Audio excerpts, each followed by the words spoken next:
ಹೋಗ್ತಾ ಇದ್ರಲ್ಲ ಸರ್, ನಮ್ಮ ನಾರಾಯಣ ಸ್ವಾಮಿ ಅವರು, ಕೃಷ್ಣಪ್ಪ ಅವರು, ನಮ್ಮ ರಾಜ್ಯ ಉಪಾಧ್ಯಕ್ಷ ಆಗಿರ್ತಕ್ಕಂಥ ಶ್ರೀಯುತ ರಾಜೇಂದ್ರ ಅವರು, ನಮ್ಮ ಶಾಸಕರಾಗಿರ್ತಕ್ಕಂಥ ಶೈಲೇಂದ್ರ ಬೆಲ್ದಾಳೆ ಅವರಿಗೆ ನಾನು ಸ್ವಾಗತವನ್ನ ವಹಿಸ್ತೇನೆ. ಪತ್ರಿಕಾಗೋಷ್ಠಿಯನ್ನು ಉದ್ದೇಶಿಸಿ ಅಧ್ಯಕ್ಷರು ಮಾತಾಡಬೇಕು ಅಂತ ವಿನಂತಿಯನ್ನ ಮಾಡ್ತೇನೆ.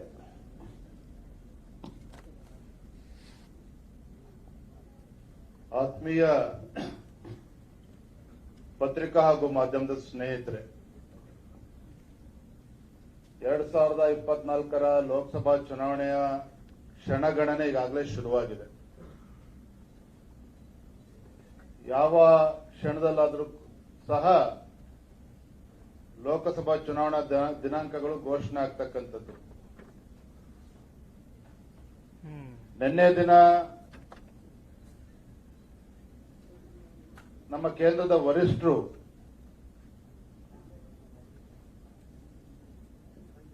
ಇಪ್ಪತ್ತೆಂಟು ಲೋಕಸಭಾ ಕ್ಷೇತ್ರಗಳಲ್ಲಿ 20 ಲೋಕಸಭಾ ಕ್ಷೇತ್ರಗಳ ಅಭ್ಯರ್ಥಿಗಳನ್ನ ಅಧಿಕೃತವಾಗಿ ಘೋಷಣೆ ಮಾಡಿದ್ದಾರೆ.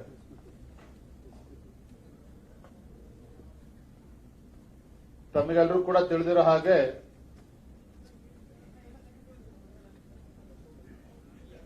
ಕೆಲವು ಸಿಟ್ಟಿಂಗ್ ಎಂಪಿಸ್ಗೂ ಕೂಡ ಟಿಕೆಟ್ ನಿರಾಕರಣೆ ಆಗಿರ್ತಕ್ಕಂಥದ್ದು ನಿಮಗೆ ಗೊತ್ತಿದೆ. ಅದ್ರ ಜೊತೆಗೆ ಹೊಸ ಮುಖಗಳಿಗೆ ಅವಕಾಶನ ಕೊಟ್ಟಿರ್ತಕ್ಕಂಥದ್ದು ಕೂಡ ತಾವು ನೋಡ್ತಾ ಇದ್ದೀರಿ. ನಾನು ಈ ಸಂದರ್ಭ ಹೇಳ್ತಕ್ಕಂಥದ್ದು, ಕಳೆದ 1 ತಿಂಗಳು ನಮ್ಮ ರಾಜ್ಯದ ಎಲ್ಲ 28 ಲೋಕಸಭಾ ಕ್ಷೇತ್ರಗಳಲ್ಲಿ ಅಥವಾ ಪ್ರತಿಯೊಂದು ಲೋಕಸಭಾ ಕ್ಷೇತ್ರಕ್ಕೆ 3 ಜನ ವೀಕ್ಷಕರನ್ನ ಕಳಿಸಿಕೊಟ್ಟು ಅಲ್ಲಿ ನಮ್ಮ ಜಿಲ್ಲೆಯ ಪ್ರಮುಖರು ಮತ್ತೆ ಕಾರ್ಯಕರ್ತರು ಎಲ್ಲರ ಅಭಿಪ್ರಾಯನ ಪಡೆದುಕೊಂಡು ತದನಂತರ ರಾಜ್ಯದಲ್ಲಿ ನಮ್ಮೆಲ್ಲ ಹಿರಿಯರ ಒಂದು ಸಮಕ್ಷಮದಲ್ಲಿ ನಮ್ಮ ಕೋರ್ ಕಮಿಟಿನಲ್ಲಿ ಚರ್ಚೆ ಮಾಡಿ ಪ್ರತಿಯೊಂದು ಲೋಕಸಭಾ ಕ್ಷೇತ್ರಗಳಿಗೆ 2-3 ಹೆಸರುಗಳನ್ನು ನಾವು ಇಲ್ಲಿಂದ ದೆಹಲಿ ಕಳಿಸ್ಕೊಟ್ಟಿದ್ವಿ. ದೆಹಲಿಯಲ್ಲೂ ಕೂಡ ನಮ್ಮ ಎಲ್ಲರ ವರಿಷ್ಠರ ಸಮಕ್ಷಮದಲ್ಲಿ ಚರ್ಚೆಗಳಾಗಿ ಅಂತಿಮವಾಗಿ ನಿನ್ನೆ 20 ಕ್ಷೇತ್ರಗಳಿಗೆ ಅಭ್ಯರ್ಥಿಗಳ ಪಟ್ಟಿ ಬಿಡುಗಡೆ ಆಗಿದೆ. ಹೊಸ ಮುಖಗಳಿಗೆ ಅವಕಾಶ ಸಿಕ್ಕಿದೆ.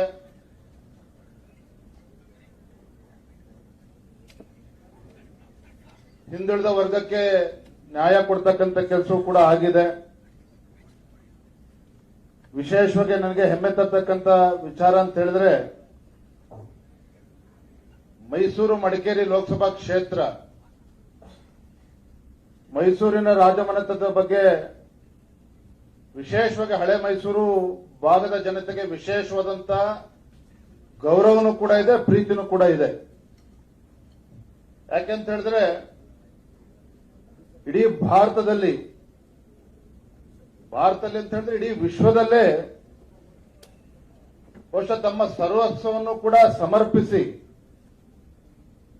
ಪ್ರಜಾಸೇವೆ ಮತ್ತು ನಾಡಿನ ಸೇವೆ ಮಾಡಿರ್ತಕ್ಕಂಥ ಕೀರ್ತಿ ಯಾರಿಗೆ ಸಲ್ತದೆ ಅಂತ ಹೇಳಿದ್ರೆ ಮೈಸೂರಿನ ಯದುವಂಶಕ್ಕೆ ಅದು ಸಲ್ತದೆ ಅಂತಕ್ಕಂಥದ್ದು ಎಲ್ಲರಿಗೂ ಕೂಡ ತಿಳಿದಿರ್ತಕ್ಕಂಥ ವಿಚಾರ. ಮನೆತನದ ಕುಡಿ ಯದುವೀರ್ ಕೃಷ್ಣದತ್ತ ಚಾಮರಾಜ ಒಡೆಯರ್ ಅವರಿಗೆ ನಮ್ಮ ಮೈಸೂರು ಮಡಿಕೇರಿ ಲೋಕಸಭಾ ಕ್ಷೇತ್ರದ ಅಭ್ಯರ್ಥಿನಾಗಿ ನಮ್ಮ ವರಿಷ್ಠರು ತೀರ್ಮಾನ ಮಾಡಿರೋದಕ್ಕೆ ಭಾರತೀಯ ಜನತಾ ಪಾರ್ಟಿ ರಾಜ್ಯದ ವತಿಯಿಂದ ನಾನು ಅವರಿಗೆ ಅಭಿನಂದನೆಯನ್ನು ಕೂಡ ನಾನು ಸಲ್ಲಿಸ್ತೇನೆ. ಜೊತೆಯಲ್ಲಿ ಇವತ್ತು ಸಾಕಷ್ಟು ಚರ್ಚೆ ಆಗಿತ್ತು. ಬೆಂಗಳೂರು ಗ್ರಾಮೀಣ ಲೋಕಸಭಾ ಕ್ಷೇತ್ರ ಭಾರತೀಯ ಜನತಾ ಪಾರ್ಟಿ ಮತ್ತು ಜೆಡಿಎಸ್ ಒಟ್ಟಾಗಿ ನಾವು ಈ ಚುನಾವಣೆಯನ್ನು ಎದುರಿಸತಕ್ಕಂಥ ಸಂದರ್ಭದಲ್ಲಿ ಬೆಂಗಳೂರು ಗ್ರಾಮೀಣ ಲೋಕಸಭಾ ಕ್ಷೇತ್ರಕ್ಕೆ ಭಾರತೀಯ ಜನತಾ ಪಾರ್ಟಿ ಒಂದು ಅಚ್ಚರಿ ಆಯ್ಕೆ ಮಾಡಿರ್ತಕ್ಕಂಥದ್ದು. ಖ್ಯಾತ ಹೃದಯ ರೋಗ ತಜ್ಞರು ಡಾಕ್ಟರ್ ಮಂಜುನಾಥ್ ಅವರನ್ನ ಭಾರತೀಯ ಜನತಾ ಪಾರ್ಟಿ ತನ್ನ ಹುರಿಯಾಳಿಯಾಗಿ ಆಯ್ಕೆ ಮಾಡಿರ್ತಕ್ಕಂಥದ್ದು ನಮ್ಮೆಲ್ಲರೂ ಕೂಡ ತುಂಬಾ ಸಂತೋಷ ತಂದುಕೊಟ್ಟಿದೆ. 2 ಗುರಿ ನಮ್ಮ ಕಣ್ಮುಂದಿದೆ. ಮೊದಲ ಗುರಿ, ನಮ್ಮ ಆದ್ಯತೆ ಮುಂದಿನ ಲೋಕಸಭಾ ಚುನಾವಣೆ ಭಾರತೀಯ ಜನತಾ ಪಾರ್ಟಿ ಮತ್ತು ಜೆಡಿಎಸ್ ಒಗ್ಗಟ್ಟಾಗಿ ಒಂದಾಗಿ ಚುನಾವಣೆಯನ್ನು ಎದುರಿಸಬೇಕು ಮತ್ತು ಒಂದು ಹೊಸ ದಾಖಲೆಯನ್ನ ಸೃಷ್ಟಿ ಮಾಡಬೇಕು ಮುಂದಿನ ಲೋಕಸಭಾ ಚುನಾವಣೆಯಲ್ಲಿ. ಅಂದ್ರೆ ಅತಿ ಹೆಚ್ಚು ಸ್ಥಾನಗಳನ್ನ 28ಕ್ಕೆ 28 ಲೋಕಸಭಾ ಕ್ಷೇತ್ರಗಳನ್ನ ಗೆಲ್ಲುವುದರ ಮುಖೇನ ನಮ್ಮ ದೇಶದ ಹೆಮ್ಮೆಯ ಪ್ರಧಾನಮಂತ್ರಿ ನರೇಂದ್ರ ಮೋದಿಜಿಯವರ ಕೈನ ಬಲಪಡಿಸಬೇಕು, ರಾಜ್ಯದಿಂದ ಒಂದು ದೊಡ್ಡ ಕೊಡುಗೆಯನ್ನು ಕೊಡಬೇಕು ಅಂತೇಳಿ ನಮ್ಮ ಪಕ್ಷದ ಎಲ್ಲ ಹಿರಿಯರು ವರಿಷ್ಠರೆಲ್ಲ ತೀರ್ಮಾನ ಮಾಡಿ ಉತ್ತಮ ಅಭ್ಯರ್ಥಿಗಳಿಗೆ ಒಂದು ಅವಕಾಶ ಮಾಡಿಕೊಟ್ಟಿರ್ತಕ್ಕಂಥದ್ದು ನಮಗೂ ಕೂಡ ಸಂತೋಷ ತಂದಿದೆ. ಏನು ಅಭ್ಯರ್ಥಿಗಳ ಆಯ್ಕೆನೇ ಆಗಿದೆ, ಘೋಷಣೆ ಆಗಿದೆ. ನಾನು ಒಂದ್ ಮಾತನ್ನ ಸ್ಪಷ್ಟವಾಗಿ ಹೇಳ್ತೇನೆ, ಇದು ಯಾರೋ ಒಬ್ರು ಕೂತು ಮಾಡಿರ್ತಕ್ಕಂಥ ತೀರ್ಮಾನ ಅಲ್ಲ. ಮತ್ತೊಮ್ಮೆ ಹೇಳ್ತೇನೆ, ಇದು ಯಾರೋ ಒಬ್ರು ಕೂತು ಮಾಡಿರ್ತಕ್ಕಂಥ ತೀರ್ಮಾನ ಅಲ್ಲ. ನಮ್ಮ ಕೇಂದ್ರದ ವರಿಷ್ಠರು ಎಲ್ಲರೂ ಕೂಡ ಚರ್ಚೆ ಮಾಡಿ, ಚಿಂತನೆ ಮಾಡಿ, ರಾಜ್ಯದ ಒಂದು ಅಭಿವೃದ್ಧಿಯ ದೃಷ್ಟಿಯಿಂದ ಮತ್ತೆ ರಾಜ್ಯದಲ್ಲಿ ಪಕ್ಷಕ್ಕೆ ಎಷ್ಟು ಶಕ್ತಿಯನ್ನು ತುಂಬತಕ್ಕಂಥ ನಿಟ್ಟಿನಲ್ಲಿ ಮತ್ತೆ ನಾವು ಏನೊಂದು ಗುರಿಯನ್ನು ಇಟ್ಕೊಂಡು ಹೊರಟಿದ್ದೇವೆ, ಆ ಗುರಿಯನ್ನ ಮುಟ್ಟುವ ಸಲುವಾಗಿ ಇವತ್ತು ಒಳ್ಳೆ ನಿರ್ಧಾರವನ್ನ ಅಭ್ಯರ್ಥಿಗಳನ್ನ ಘೋಷಣೆ ಮಾಡಿದ್ದಾರೆ ಅಂತೇಳಿ ನಾನು ಬಹಳ ಸಂತೋಷದಿಂದ ಈ ಸಂದರ್ಭದಲ್ಲಿ ಹೇಳೋದಕ್ಕೆ ಇಚ್ಛಪಡ್ತೇನೆ. ಇವತ್ತು ಕೆಲವು ಅಭ್ಯರ್ಥಿಗಳು ಘೋಷಣೆ ಆಗಿರೋದನ್ನು ವಿಶೇಷ ನಮ್ಮ ಹಳೆ ಮೈಸೂರು ಭಾಗ ನಾಗಲೇ ಹೇಳಿದೆ, ಒಂದು ಲೋಕಸಭಾ ಚುನಾವಣೆ ಅತಿ ಹೆಚ್ಚು ಸ್ಥಾನಗಳನ್ನ 28ಕ್ಕೆ 28 ಕ್ಷೇತ್ರಗಳನ್ನ ಗೆಲ್ತಕ್ಕಂಥದ್ದು. ಜೊತೆಗೆ ನಮ್ಮ ಮಾನ್ಯ ಮುಖ್ಯಮಂತ್ರಿಗಳು ಸಿದ್ದರಾಮಯ್ಯನವರು ಯಾವಾಗಲೂ ಕೂಡ ಹೇಳ್ತಾ ಇರ್ತಾರೆ, ಅದು ಸದನದ ಒಳಗಡೆನೂ ಕೂಡ ಹೇಳ್ತಾ ಇರ್ತಾರೆ, ಸದನದ ಹೊರಗಡೆನೂ ಕೂಡ ಹೇಳ್ತಾ ಇರ್ತಾರೆ, ನೀವು ಬಿಜೆಪಿ ಯಾವಾಗ್ರಿ ಸ್ಪಷ್ಟ ಬಹುಮತದೊಂದಿಗೆ ಅಧಿಕಾರಕ್ಕೆ ಬಂದಿದ್ದೀರಿ ಕರ್ನಾಟಕ ರಾಜ್ಯದಲ್ಲಿ ಅನ್ನೋದನ್ನ ಯಾವಾಗಲೂ ಕೂಡ ಪದೇ ಪದೇ ಉಲ್ಲೇಖ ಮಾಡ್ತಾ ಇರ್ತಾರೆ ಮಾನ್ಯ ಮುಖ್ಯಮಂತ್ರಿಗಳು. ಸೊ ಅವರ ಕನಸು ಕೂಡ ನನ್ಸಾಗಬೇಕು, ನಮ್ಮ ಭಾರತೀಯ ಜನತಾ ಪಾರ್ಟಿ ಕಾರ್ಯಕರ್ತರ ಕನಸು ಕೂಡ ನನ್ಸಾಗಬೇಕು. ಮುಂದಿನ ವಿಧಾನಸಭಾ ಚುನಾವಣೆಯಲ್ಲಿ ಭಾರತೀಯ ಜನತಾ ಪಾರ್ಟಿ ಸ್ಪಷ್ಟ ಬಹುಮತದೊಂದಿಗೆ ರಾಜ್ಯದಲ್ಲಿ ಅಧಿಕಾರಕ್ಕೆ ಬರಬೇಕು. ಇವೆಲ್ಲವನ್ನು ಆಧಾರವಾಗಿ ಇಟ್ಟುಕೊಂಡು ಹೊಸ ಮುಖಗಳಿಗೂ ಕೂಡ ಲೋಕಸಭಾ ಚುನಾವಣೆ ಇವತ್ತು ಅವಕಾಶ ಸಿಕ್ಕಿದೆ.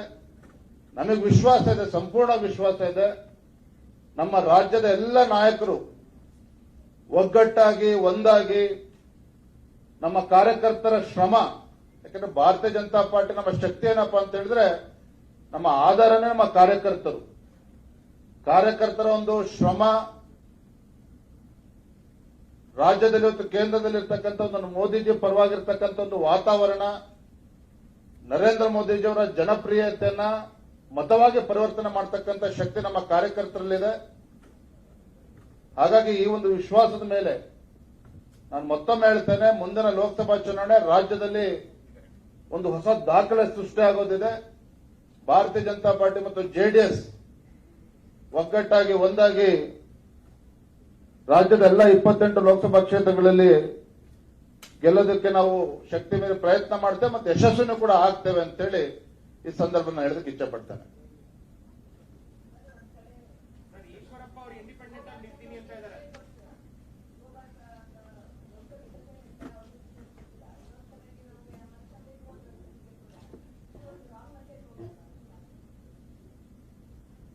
ನಿಮ್ಮ ಪ್ರಶ್ನೆಗೆ ಲೋಕಸಭಾ ಚುನಾವಣೆ ಫಲಿತಾಂಶ ಬಂದಲ್ಲಿ ಉತ್ತರ ಸಿಗ್ತದೆ. ನನಗೆ ವಿಶ್ವಾಸ ಇದೆ, ನಮ್ಮ ಭಾರತೀಯ ಜನತಾ ಪಾರ್ಟಿ ಕಾರ್ಯಕರ್ತರು ಯಾರೇ ಒಂದ್ಸಲ ಅಭ್ಯರ್ಥಿ ಅಂತೇಳಿ ಘೋಷಣೆ ಮಾಡಿದ್ರು ಎಲ್ಲರೂ ಕೂಡ ಸಣ್ಣ ಪುಟ್ಟ ವ್ಯತ್ಯಾಸಗಳು ಇರ್ತದೆ, ಆದ್ರೆ ಅದನ್ನ ಭಾರತೀಯ ಜನತಾ ಪಾರ್ಟಿಯನ್ನ ಗೆಲ್ಸೋದ್ರ ಮೂಲಕ, ನಮ್ಮ ಅಭ್ಯರ್ಥಿಯನ್ನ ಗೆಲ್ಸೋದ್ರ ಮೂಲಕ ಅದಕ್ಕೆ ಉತ್ತರವನ್ನು ನೀಡ್ತೇವೆ. ಸರ್, ಈಶ್ವರಪ್ಪ ಅವರ ತ್ಯಾಗಕ್ಕೆ ಬೆಲೆ ಇಲ್ವಾ ಅಂತ. ಏನಣ್ಣ?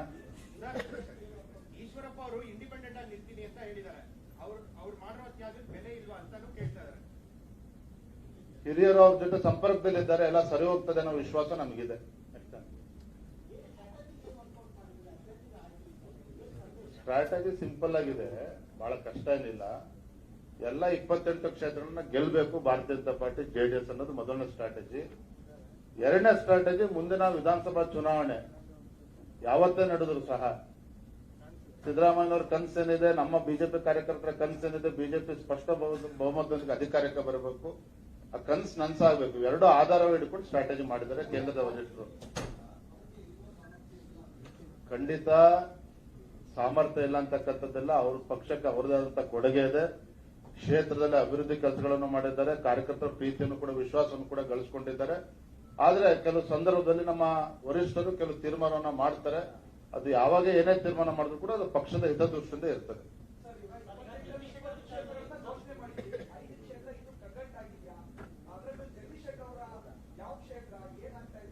ಎಲ್ಲವಕ್ಕೂ ಕೂಡ ಉತ್ತರ ಬರುವಂತ 3-4 ದಿನದಲ್ಲಿ ಸಿಗ್ತದೆ. ಅದೇ ಉತ್ತರ ಬರುವಂತ 3-4 ದಿನದಲ್ಲಿ ನಿಮ್ಮ ಪ್ರಶ್ನೆ ಕೂಡ ಉತ್ತರ ಸಿಗ್ತದೆ.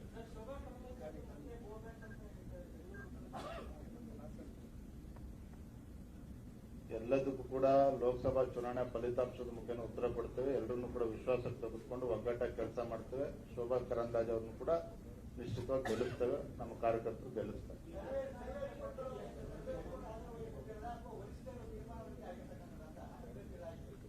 ಕಾರ್ಯಕರ್ತರ ಅಭಿಪ್ರಾಯಕ್ಕೂ ಕೂಡ ಮನ್ನಣೆ ಸಿಕ್ಕಿದೆ. ಬೇರೆ ಬೇರೆ ಆಧಾರವಾಗಿಟ್ಟುಕೊಂಡು ಕೆಲವು ಅಭ್ಯರ್ಥಿಗಳು ಘೋಷಣೆ ಆಗಿದೆ.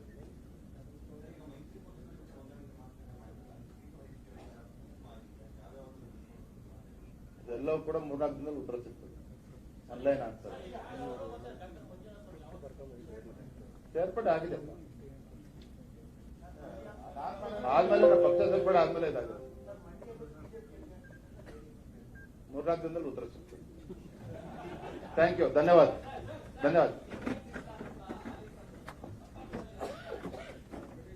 ಅಂತ ಕೆಟ್ಟ ಪರಿಸ್ಥಿತಿ ಕಾಂಗ್ರೆಸ್ ಪಕ್ಷಕ್ಕೆ ಬಂದಿದೆ. ಆದ್ರೆ ನಾನು ವಿಶ್ವಾಸದಿಂದ ಹೇಳ್ತೇನೆ, ಕಾಂಗ್ರೆಸ್ ಪಕ್ಷದ ಪರಿಸ್ಥಿತಿ ಕರ್ನಾಟಕ ರಾಜ್ಯದಲ್ಲಿ ಹೇಗಾಗಿದೆ ಅಂತ ಹೇಳಿದ್ರೆ, ಲೋಕಸಭಾ ಕ್ಷೇತ್ರಗಳಲ್ಲಿ ಅಭ್ಯರ್ಥಿಗಳು ಕೂಡ ಸಿಗ್ತಾ ಇಲ್ಲ ಕಾಂಗ್ರೆಸ್ ಪಕ್ಷದವರಿಗೆ. ಬರೆದಿಡ್ಕೊಂಡು ನಾನು ಹೇಳ್ತಾ ಇದ್ದೇನೆ, ಕಾಂಗ್ರೆಸ್ ಪಕ್ಷದ ಪರಿಸ್ಥಿತಿ ಕರ್ನಾಟಕ ರಾಜ್ಯದಲ್ಲಿ ಆ ಕ್ಷೇತ್ರಗಳ ಅಭ್ಯರ್ಥಿಗಳು ಕೂಡ ಸಿಗ್ತಾ ಇಲ್ಲ, ಮಂತ್ರಿಗಳು ಕೂಡ ನಿಲ್ಲಕ್ ಧೈರ್ಯ ಮಾಡ್ತಾ ಇಲ್ಲ. ದಯನೀಯ ಪರಿಸ್ಥಿತಿ ಕಾಂಗ್ರೆಸ್ ಪಕ್ಷಕ್ಕೆ ಸಿಕ್ಕಿದೆ, ಓದಕ್ ಬಂದಿದೆ. ಧನ್ಯವಾದ. ನಮಸ್ಕಾರ.